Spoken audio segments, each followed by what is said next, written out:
I'm back yet again, y'alls. Yeah, this time to help you out and give you some extra insights and to translate the prompt for our second discussion this week.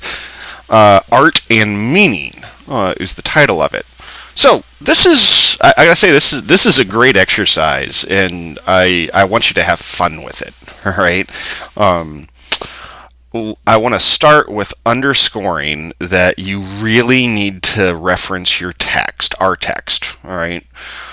Use the concepts, right, that are discussed at length in the chapter 17, all right? And you want to apply those. So that's one of the first things I'm going to be looking for, all right, is your use of our text to support your points, all right? Make sure to cite it. That said, let's kind of pick the actual assignment apart. The prompt says, take a photograph of an object in your community that has cognitive or religious meaning, all right? Cognitive, you can just think of that as cultural meaning, okay?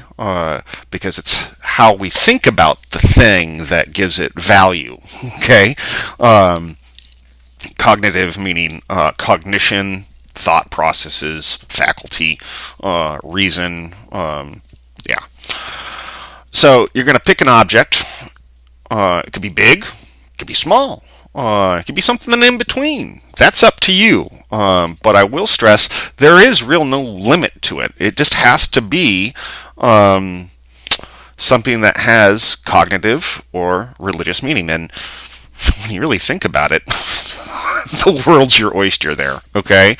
Because everything is culturally defined, right? Some things might have religious meaning or value. Some things may be more just general social constructs and understandings, like how the landscape or environment is used. So yeah, it could be something literally as big as a landscape or something as small as a statue. And I'm going to use this little dude. Well, sorry, not dude. Dudette. As an example here, and it's going to be different enough that you're not going to just be able to use what I say, but it'll be able to give you insights. Okay, so you want to figure out what is significant about this particular piece or form of art. All right, and landscapes can be art too. I mean, like. Just think about all the landscaping you might do in your garden around your house or that other people do. You don't actually have to do it. Why do we have these gardens the way we do? So yeah, that might be more on the art side. This is definitely more on the religious side, and it's also a form of art, okay? But you need to outline that, all right? So what's significant about it? Well, let's see here. I'd start with saying that it is a very stylized, keep holding it the wrong way, a very stylized, symbolic representation of a female. Okay? Notice the breasts, very large. That might say something about cultural values. But I know a lot about this object because I know the folks that made it. They gave it to me. It's not ancient, right? It's relatively modern. It was made in the 90s, but it speaks to a lot of older traditions. This is I don't know what would be the word, a copy of a fertility figure for the Bamana peoples of Mali, West Africa. And I can tell that by looking at the head. Okay, this hairstyle, this ridge, this crown, if you would, it's very Mohawk-like, is very distinctive of the Bamana. It is one of their kind of cultural trademarks, if you would. The way it's carved in this squatting position, I'm going to be a little crass here, looks like they're about to take a deuce. Also suggestive, not about actually going number two, but this style is very, how would you put it? it's abstract. People don't really have angular butts like that. Okay, so things are being exaggerated, but in their exaggeration, they're highlighting particular things, and that might actually have to do with how women are seen in that society. Okay, now historically, these were often presented and used in rites of passage where girls, right, moved from being girls to being women, right? And that's a complete cultural transformation. You are changing your position, social status in society. And you go through kind of three key states. You can look up rites of passage. It's great, cool stuff. That's a lot of kind of the cultural and religious aspects. All right. Now let's actually look at what it's made out of. It's made out of wood. All right. And interestingly, they've used one particular type of wood, then they have dyed it to look like another type of wood. This is actually made out of matchstick wood, all right? But they dyed it, stained it with shoe polish to make it look like ebony. Ebony is a pretty rare resource, right? So this is actually reflecting a change in practices. Old ones would be made out of ebony wood. The new ones aren't. They're just made to look like they're made out of ebony wood. Might that say something about available resources? I don't know. Maybe. It also has an embellishment here. This thing around its neck. Now, this is actually a bracelet that a little girl would wear,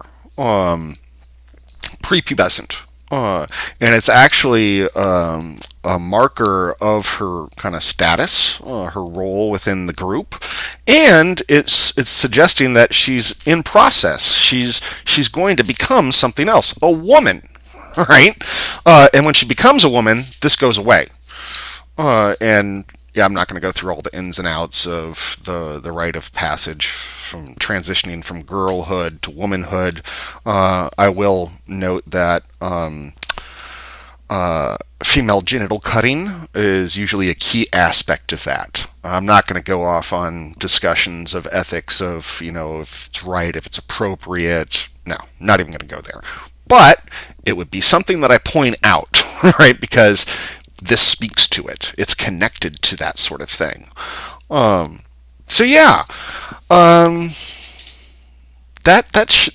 should give you a good idea of how to kind of approach this and how to analyze the form, structure, utility, function of the thing. Right? I hope that helps. And again, I stress, use the concepts highlighted in our text. All right. I just talked about, let's see here, cultural perspective, worldview, cosmology, if you would. This is talking about women's place in a group, in society. See how I just made that connection? Yeah. Make sure to support your points. Now, in terms of your response posts, you're just going to kind of comment on two of your fellow classmates, right? And, give your take on what you see. You might have some unique insights. Again, back those up.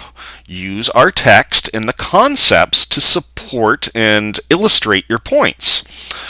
And then kind of compare yours to that of your fellow classmates. Like what have you learned from this process, from this assignment?